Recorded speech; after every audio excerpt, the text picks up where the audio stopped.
Then Joseph's masters took him and put him into the prison. He was favored, he was trusted, but in an instant, Joseph's world was turned upside down.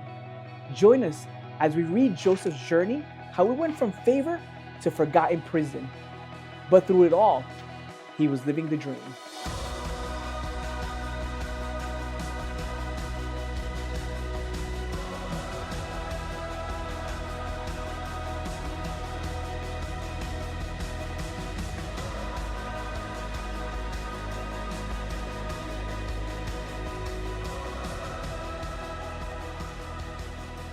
Great to be with you all once more here in this special series of Joseph, the life of Joseph and his journey. In the last episode, we spoke about his dreams and how he had the special dreams, and his brothers were jealous of him. They sold him into slavery, and that's where we're taking off now in Genesis chapter 39. But before we get to that, I want to give you a warm welcome. If this is the first time here, I want to introduce myself. My name is Brother Alex. Thank you for being here. And I like making these videos because it's great to dive into the Bible. There's so much to learn in so many areas of the Bible. In this case, I was reading Joseph, and there's so much to read about his life. There are things that he did that were great. In some areas, of course, we could all improve on. And especially in the days that we live in, he was a dreamer. And I feel that in the times that we live in, many of us are dreamers and we dream things, whether it be at nighttime that we have dreams, and we could get into that. He was a dreamer and he actually had dreams, but also in the sense of dreaming big ideas and wanting more things for us, for our family. And I believe that Joseph was like that. And that's a great thing to have. And actually, God was the one that gave him those dreams. And I felt that led by God, that this is something that to learn from, or an example from the Bible that we can have. But in all that being said, Joseph did go through his journey, through things that he had to learn, because he had to learn through some things that we all have to learn. And this is where we take off in Genesis 39, where his brothers, if you remember, his brothers sold him off into slavery. Now, it would have been worse because actually some of his brothers wanted to kill him off if it wasn't for his brothers, Reuben and Judah, that saved them. Reuben wanted to actually take him back and save him, take him back home. And Judah actually was the one that sold him into slavery instead of having them get killed. Every other brothers wanted to kill him off. I hope you could join me here in Genesis 39 is where we're going to read from today. And Joseph reaches Egypt, it says. And now Joseph had been taken down to Egypt. And Potiphar, an officer of Pharaoh, captain of the guard, an Egyptian, brought him from the Ishmaelites. The Ishmaelites had taken him down there, it says in the Bible. And the Lord was with Joseph, and he was a successful man. And he was in the house of his master, the Egyptian. So God was with Joseph even throughout this whole time. Even though Joseph was a slave, God was with Joseph, and Joseph kept prospering. And the master saw that the Lord was with him, and the Lord made all that he did to prosper in his hand. So Joseph found favor in his sight and served him. Then he made him overseer of his house and all that he had put under his authority. So it was from the time that he had made him overseer of his house and all that he had, that the Lord blessed the Egyptian's house for Joseph's sake. And the blessing of the Lord was all that he had in the house and in the field. I like to pause because I like us to understand and not just keep reading, to kind of dive in and internalize what's happening. Joseph was a slave, and I'm sure that there were other slaves and other servants in the house. But when Joseph comes into the house, into the Potiphar's house, God starts to prosper Joseph, and everything that Joseph is put in charge of, he starts to prosper. and it starts to take off, and it starts to be well. So Potiphar sees that that's happening, and he keeps putting him in charge of another thing that's gives him more charge. I'm sure that he didn't start with a high charge. I'm sure he started maybe with a lesser charge and started putting him with a higher charge, and then a higher charge and a higher charge. And here's where I think that we can learn from, and here's what I see I can learn from, and we could all learn from. You're not always going to be put in the higher charge all the time. That's rarely going to happen. What's going to happen is you're going to be put in charge of something. You're going to be put in charge of something. And whatever it is that you put in charge of, make sure that you do that to the 100% of your ability, to the utmost of your ability. Make sure that you do that. Make sure that that prospers. Make sure that you do that with the most passionate that you do, whatever it is. Even if you think that that's like not the best thing that you can be doing, but make sure that you're doing that, because it's not just that you're doing it for your job or for someone else. You're doing that to represent yourself, but you're also representing God. We are representing God because people know that we serve God. And if we read here, it says that the Egyptian knew that Joseph served his God, and he knew this. So we're not only representing ourselves, but we're representing God. And I think that because Joseph put God first, that God was able to prosper him, because Joseph did put God first. And so it was, and this is verse 5. So it was that from the time that he was made overseer of the house and all that he had, that the Lord blessed the Egyptian's house for Joseph's sake.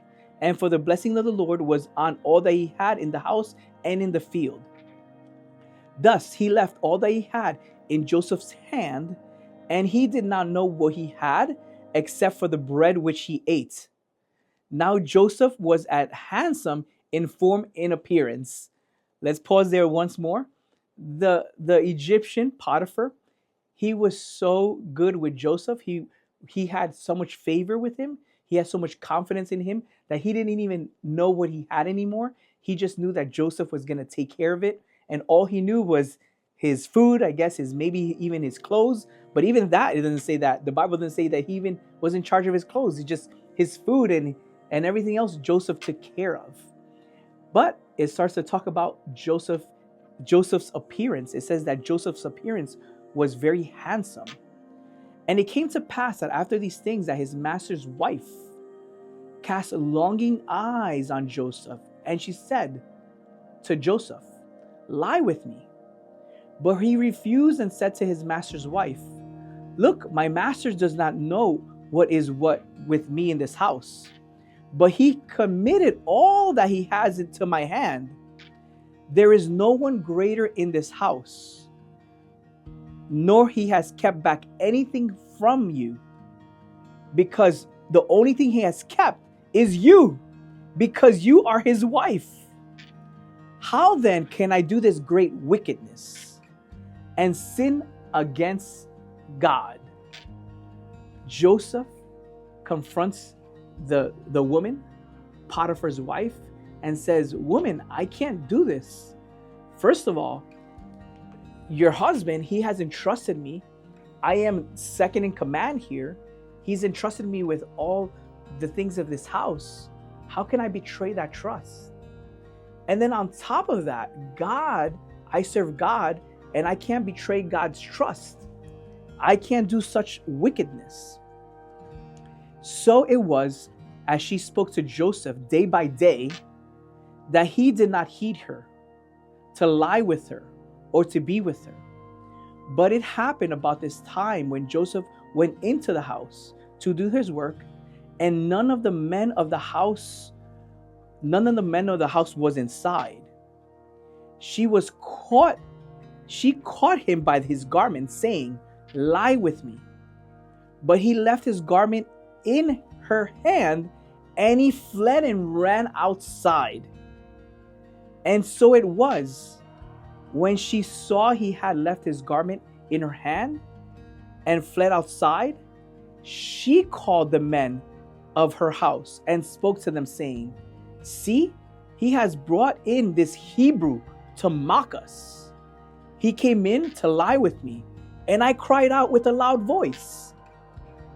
Let's recap a little bit there. The woman tried to grab Joseph, and because he ran away, he tried to escape. She stayed with the clothes. He escaped, he ran away, which, by the way, I'm not saying it was a mistake of Joseph. I mean, he had to be there day in and day out, and she was accusing him day in and day out.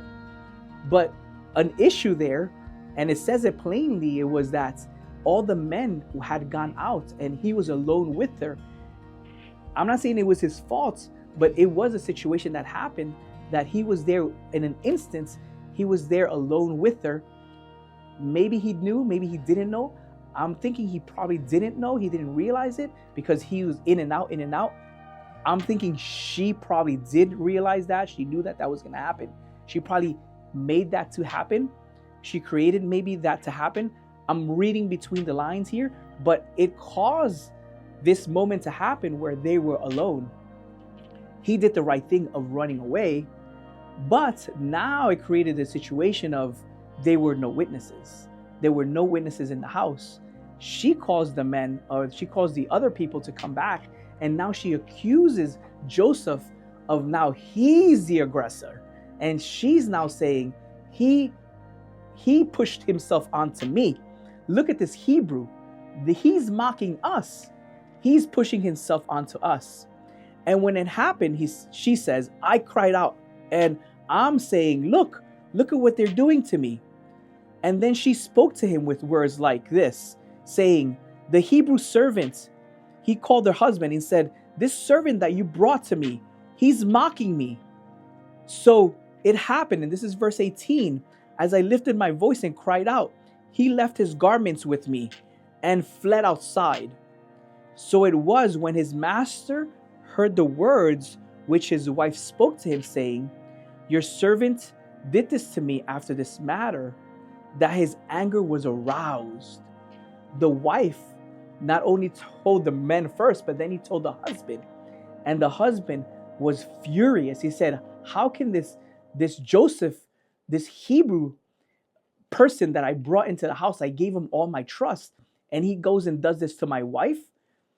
Obviously the wife was lying, but the Egyptian Potiphar didn't know that. He was going to believe his wife. He's going to side with his wife.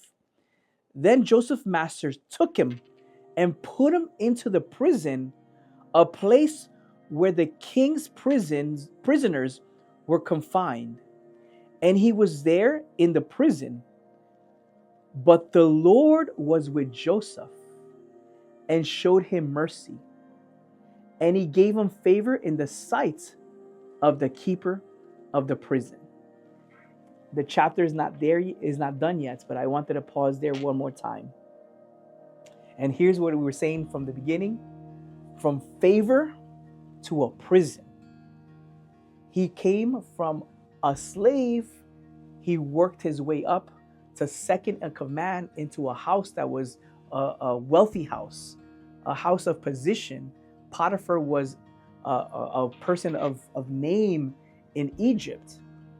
And Joseph is able to become a well-respected person in this house.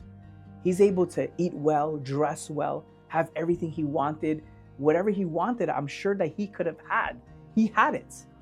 And because he was ill-represented, and actually, I mean, it was the worst. They conspired against him. The woman lied about him. It would have been easier, actually, if he would have done the wrong thing. If you think about it a minute, it would have been the easier way out if he would have done the wrong thing, and then seemingly it would have just been better for him if he would have done the wrong thing, and then everything would have been okay in the short term, because then the wife would have been happy, right? She wouldn't have said anything to the husband. He would not have been thrown in jail, and nothing would have happened in the short run. But that is not the right thing to do, because obviously he would have sinned against God. He would have done the wrong thing, the immoral thing. And Joseph did the right thing. He ran away. He stayed away from Potiphar's wife. But in doing so, he created, or a situation was created where he was put in the wrong way. He was put in jail for the wrong reason. For doing the right thing, he was put in jail. He was put in jail for doing the right thing. And here's the biggest point that I want to make before I get to the next verses, because even the next verses are good. They're good verses here. But I want to dive into this little piece a little bit more. And I want to get to you and I, because I think we might relate. Maybe not to this specific, so deep like Joseph, but there's a lot of times that you might be doing the right thing. I might be doing the right thing. And even in doing the right thing, it seems that we are being put in a prison or not doing as well as others. And it's not just us. There is a psalm that says, and King David speaks about this, that says, look at the evildoers. It seems that they're doing the evil things and yet they prosper. God, why is that? Why is it that the evildoers seem to prosper while the ones that are doing the right things seem to have it worse off? And here's what I want to speak to you, speak into your life, and give you what God has put me to say to you. It does not matter what it seemingly is happening in the short term. Always do the right thing by God, the right thing by God's commandments, the right thing morally, the right thing by you and your family. That is the right thing to do. Do that.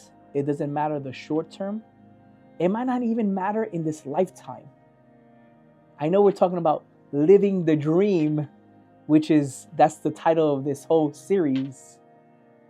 But in reality, or at the end of the day, this life is just one part of our whole existence. What really matters is our whole eternity.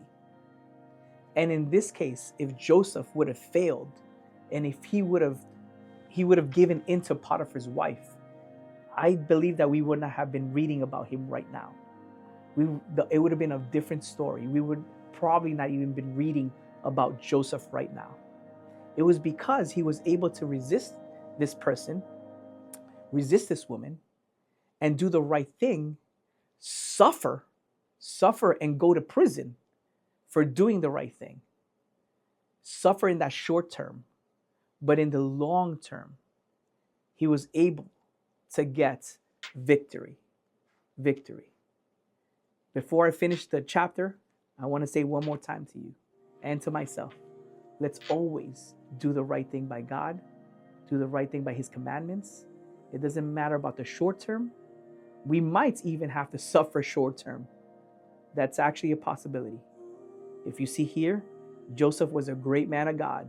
He did great things, and he did not escape prison. He was put in prison. He did not escape the pit, as we read in the previous chapter. He actually was put in a pit.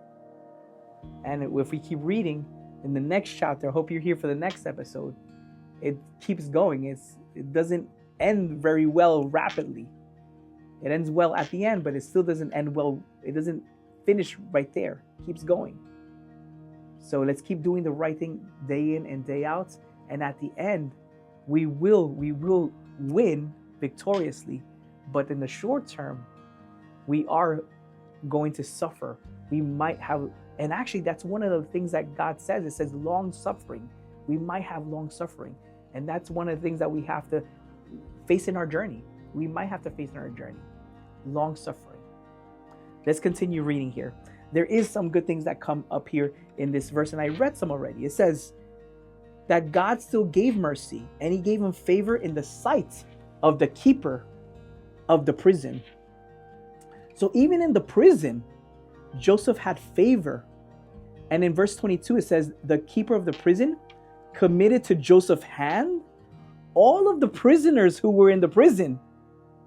Whatever they did there, it was in his doing. I'm not sure how long that took to happen. I don't think it happened overnight, but as I'm reading this verse here, these two verses, after a while, whoever was in charge, they gave all the charge up to Joseph once again. Why? It was because Joseph put his hands again unto God, and he put everything he did was good. And everybody saw that.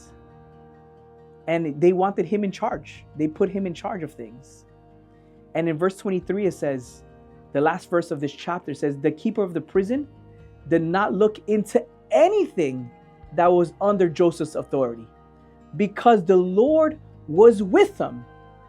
And whatever he did, the Lord made it to prosper.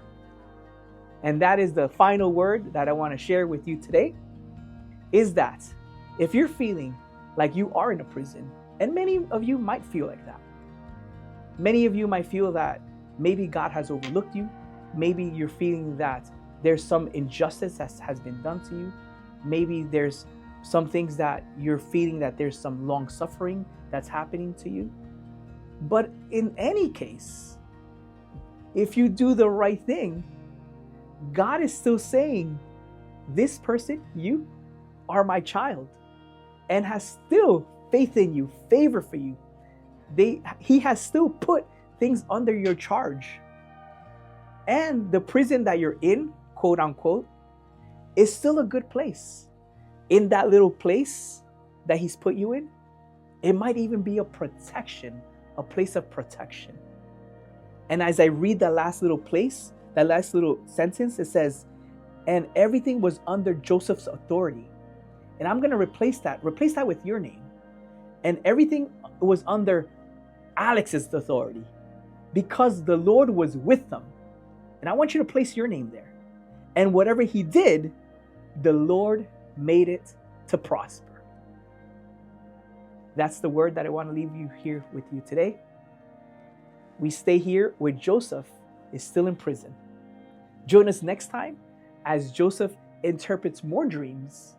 He's still not done yet. He's a dreamer himself. And he gets with other people who are dreamers as well. Come back with us. Stay with us. I like the Joseph story. So many good things to dive into. Leave a like. Share this with other people. I know I always say this. If this has been a blessing to you, I'm sure that it will be a blessing to someone else. Leave a comment here below. I know that there's probably other stories that you would want to hear. We are going to finish the series of Joseph, but I do want to do other series and other chapters in the Bible. There are so many great stories to do.